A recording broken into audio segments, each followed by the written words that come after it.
Hello বন্ধুরা, welcome to Lodh kitchen. আজকে আমি চলে এসেছি কচু শাকের একটা রেসিপি নিয়ে।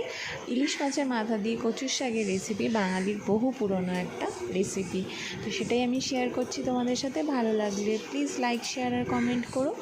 আর যদি তুমি আমার চ্যানেলে নতুন হয়ে থাকো তো প্লিজ সাবস্ক্রাইব মাই চ্যানেল। আমি কচু শাকগুলোকে সেদ্ধ হতে দিয়ে দিয়েছি কেটে।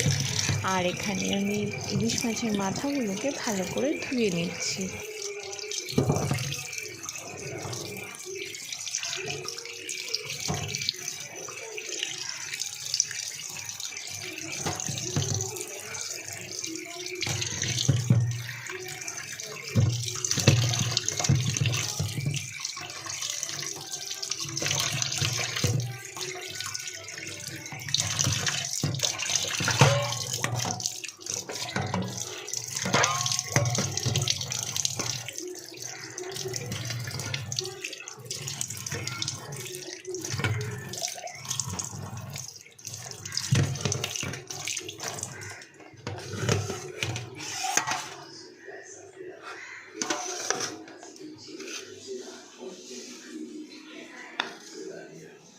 শাকগুলো সেদ্ধ হয়ে গেছে। আমি এখানে ঝুড়িতে এটা জল ঝাড়তে দিয়ে দিয়েছি।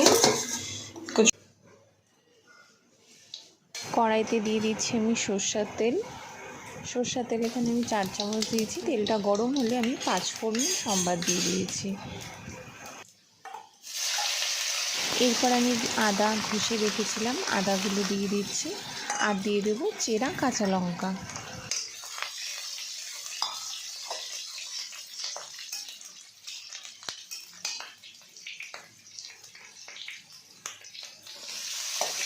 আদাটা হালকা ভেজে আমি এখানে নুন আর হলুদ মাখিয়ে রেখেছিলাম মাছের মাথাগুলো, সেগুলোকেও দিয়ে দেবো। দিয়ে আমি ভালো করে ভেজে নেব মাছের মাথাগুলোকে।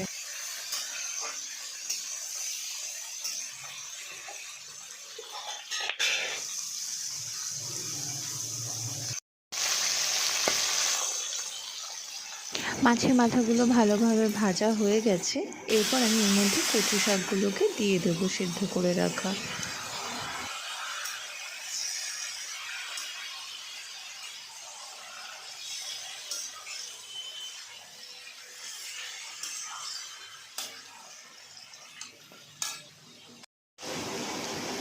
কিছুক্ষণ ভালো করে এটাকে নাড়াচাড়ার পর আমি এর মধ্যে স্বাদ মতো নুন দিয়ে দিচ্ছি।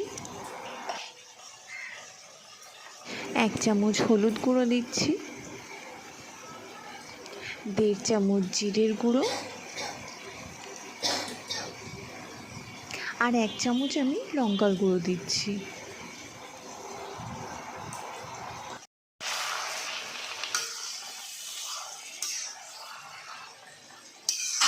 মশলাগুলোকে ভালো করে মিশিয়ে মিডিয়াম আঁচে আমি এটাকে আরও ভালো করে সেদ্ধ হতে দেবো।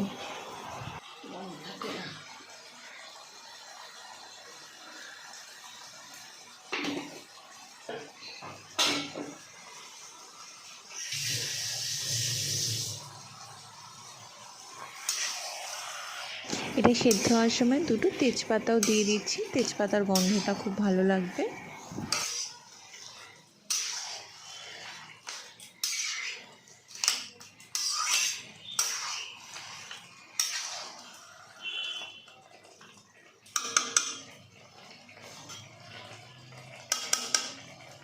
কচু শাক থেকে আপনি থেকেই জল বেরোচ্ছে। জলটাকে একদম টানিয়ে এরকমভাবে শুকনো শুকনো করে নেব।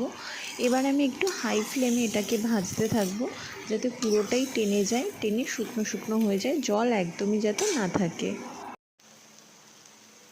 জল একদম টেনে গেছে। এরপর আমি চিনি দিয়ে দিচ্ছি। আমি এখানে 3-4 চামচ চিনি দিচ্ছি। একটু মিষ্টি মিষ্টি কচু শাক খেতে ভালোই লাগে।